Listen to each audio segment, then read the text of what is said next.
राधा वल्लभ श्री शिव नाम श्री वचन श्री अयोध्या जी में कनक भवन एवं हनुमानगढ़ी के बीच में एक आश्रम है जिसे बड़ी जगह अथवा दशरथ महल के नाम से जाना जाता है। काफी पहले वहाँ एक संत रहा करते थे जिनका नाम था श्री राम प्रसाद जी। उस समय अयोध्या जी में इतनी भीड़ भाड़ नहीं होती थी, ज़्यादा लोग नहीं आते थे। श्री राम प्रसाद जी ही उस समय बड़ी जगह के कर्ता धर्ता थे। वहाँ बड़ी जगह में मंदिर हैं जिसमें पत्नियों सहित चारों भाई श्री राम, श्री लक्ष्मण, श्री भरत एवं शत्रुघ्न जी एवं हनुमान जी की सेवा होती हैं। चूँकि सबके सब फक्कड़ संत थे तो नित्य मंदिर में जो भी थोड़ा बहुत चढ़ावा आता था उसी से मंदिर एवं आश्रम का खर्च चला करता था। प्रतिदिन मंदिर में आने वाला सारा चढ़ावा एक बनिया को, जिसका नाम था पलटू बनिया, भिजवाया जाता था। उसी धन से थोड़ा बहुत जो भी राशन आता था उसी का भोग प्रसाद बनकर भगवान को भोग लगता था और जो भी संत आश्रम में रहते थे वे खाते थे।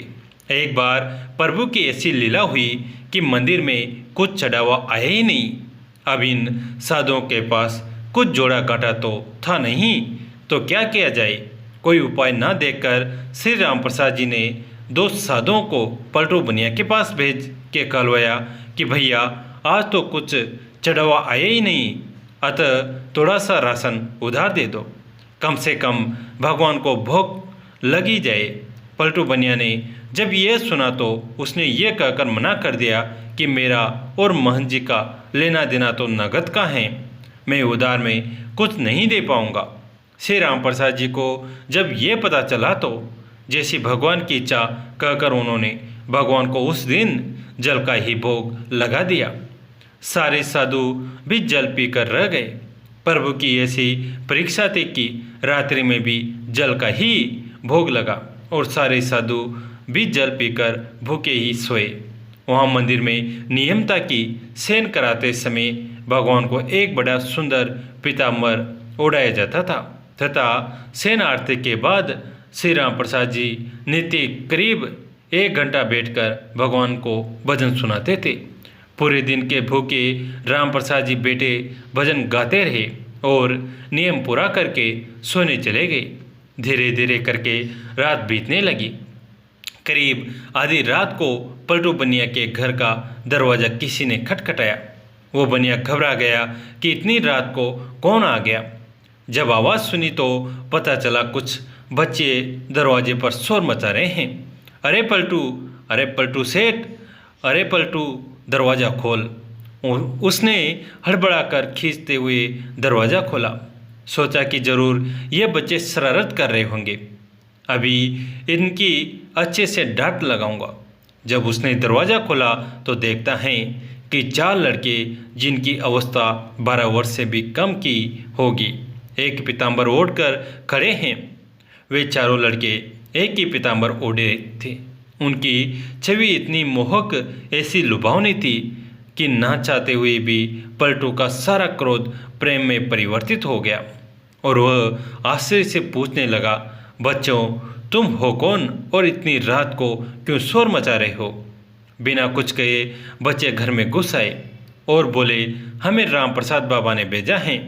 ये जो पीताम्बर हम ओढ़े हैं इसका एक कोना खोलो, इसमें 1600 रुपये हैं, निकालो और गिनो। ये वो समय था जब आना और पैसा चलता था। 1600 उस समय बहुत बड़ी रकम हुआ करते थे। जल्दी जल्दी पलटू ने उस पीताम्बर का कोना खोला तो उसमें सचमुच चांदी के 1600 सिक्के निकले। प्रसन्न भरी दृष्टि से पलटू बनिया उन बच्चों को देखने लगा। तब बच्चों ने कहा, इन पैसों का राशन कल सुबह आश्रम भिजवा देना। अब पलटू बनिया को थोड़ी शर्म आई। हाय, आज मैंने राशन नहीं दिया, लगता है मान जी नाराज हो गए हैं, इसलिए रात में ही इतने सारे पैसे भिजवा दिए। पश्चाताप, संकोच और प्रेम के साथ उसने हाथ जोड़कर कहा, बच्चों मेरी पूरी दुकान भी उठाकर मैं मान जी को दे दूंगा तो भी ये पैसे ज़्यादा ही बैठेंगे। इतने मूल्य का सामान देते देते तो मुझे पता नहीं कितना समय लग जाएगा। बच्चों ने कहा, ठीक है आप एक साथ मत दीजिए, थोड़ा थोड़ा करके अब से नित्य ही सुबह सुबह आश्रम भिजवा दीजिएगा। आज के बाद कभी भी राशन के लिए मना मत कीजिएगा। पलटू बनिया तो मारे सनम के जमीन में गड़ा जाए। वो फिर हाथ जोड़कर बोला, जैसी महन जी की आज्ञा। इतना कह सुन के वो बच्चे चले गए, लेकिन जाते जाते पलटू बनिया का मन भी ले गए। इधर सवेरे सवेरे मंगला आरती के लिए जब पुजारी जी ने मंदिर के पट खोले तो देखा भगवान का पीताम्बर गायब है। उन्होंने ये बात राम प्रसाद जी को बताई और सबको लगा कि कोई रात में पीताम्बर चुरा लेके गया। जब थोड़ा दिन चढ़ा तो गाड़ी में ढेर सारा सामान लदवा के कृतज्ञता के साथ हाथ जोड़े हुए पलटू बनिया आया और सीधा राम प्रसाद जी के चरणों में गिरकर क्षमा मांगने लगा। राम प्रसाद जी को तो कुछ पता ही नहीं था। वो पूछे, क्या हुआ? अरे किस बात की माफ़ी मांग रहा है? पर पलटू बनिया उठे ही ना और कहे, महाराज, रात में पैसे भिजवाने की क्या आवश्यकता थी? मैं कान पकड़ता हूँ, आज के बाद कभी भी राशन के लिए मना नहीं करूँगा। और ये रहा आपका पीताम्बर, वो बच्चे मेरे यहाँ ही छोड़ गए थे। बड़े प्यारे बच्चे थे, इतनी रात को बेचारे पैसे लेकर आ भी गए। आप बुरा ना माने तो मैं एक बार उन बालकों को फिर से देखना चाहता हूँ। जब राम प्रसाद जी ने वो पीताम्बर देखा तो पता चला ये तो हमारे मंदिर का ही है जो गायब हो गया था। अब वो पूछे कि ये तुम्हारे पास कैसे आया? तब उस बनिया ने रात वाली पूरी घटना सुनाई। अब तो राम प्रसाद जी भागे जल्दी से और सीधा मंदिर जाकर भगवान के पैरों में पड़कर रोने लगे कि हे भक्तवत्सल, मेरे कारण आपको आधी रात में इतना कष्ट उठाना पड़ा, और कष्ट उठाया सो उठाया।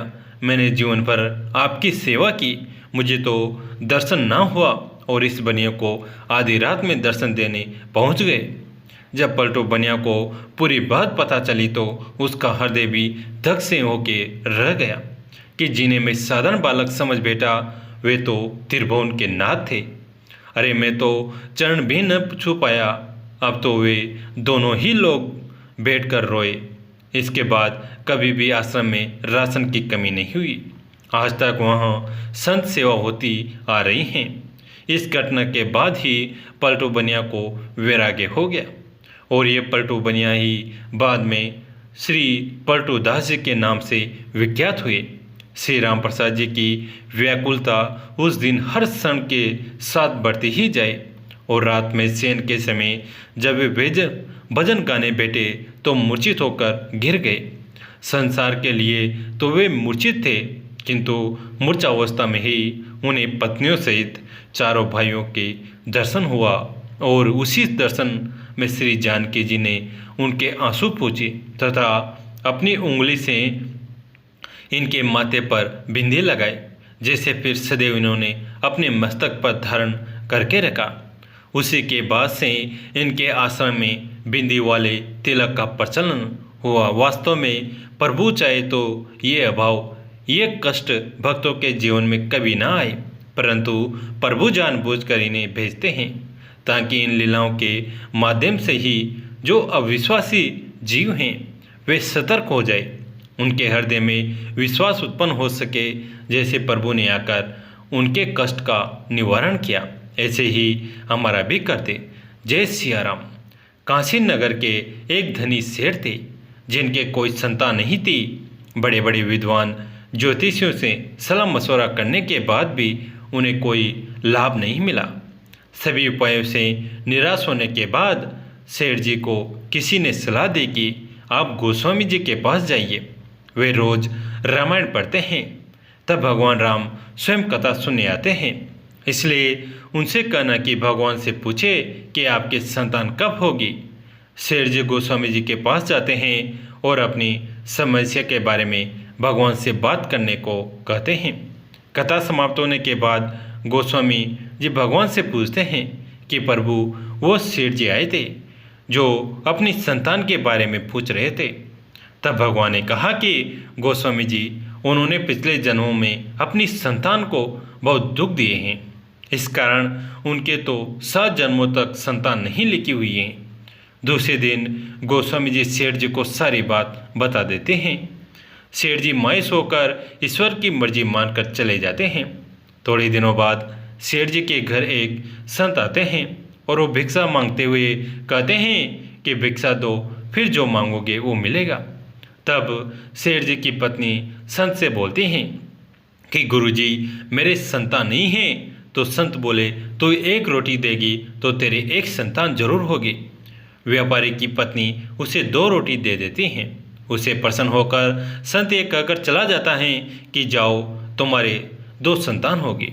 एक वर्ष बाद सेठ जी को 2 जुड़वा संतानें हो जाती हैं। कुछ समय बाद गोस्वामी जी का उधर से निकलना होता है। व्यापारी के दोनों बच्चे घर के बाहर खेल रहे होते हैं। उन्हें देखकर वे व्यापारी से पूछते हैं कि ये बच्चे किसके हैं। व्यापारी बोलता है गोस्वामी जी ये बच्चे मेरे ही हैं। आपने तो झूठ बोल दिया कि भगवान ने कहा कि मेरे संतान नहीं होगी, पर ये देखो गोस्वामी जी मेरे 2 जुड़वा संतानें हुई हैं। गोस्वामी जी ये सुनकर आश्चर्यचकित हो जाते हैं। फिर व्यापारी उन्हें उस संत के वचन के बारे में बताता है। उसकी बात सुनकर गोस्वामी जी चले जाते हैं। शाम को गोस्वामी जी कुछ चिंतित मुद्रा में रामायण पढ़ते हैं तो भगवान उनसे पूछते हैं कि गोस्वामी जी आज क्या बात है, चिंतित मुद्रा में क्यों हो। तो गोस्वामी जी कहते हैं कि प्रभु आपने मुझे उस व्यापारी के सामने झूठा पटक दिया। आपने तो कहा ना कि व्यापारी के 7 जन्म तक कोई संतान नहीं लिखी हैं, फिर उसके 2 संतानें कैसे हो गई।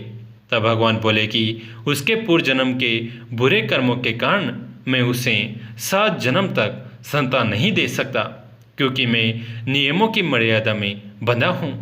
पर अगर मेरे किसी भक्त ने उन्हें कह दिया कि तुम्हारे संतान होगी तो उस समय मैं भी कुछ नहीं कर सकता गोस्वामी जी, क्योंकि मैं भी मेरे भक्त की मर्यादा से बंधा हूँ।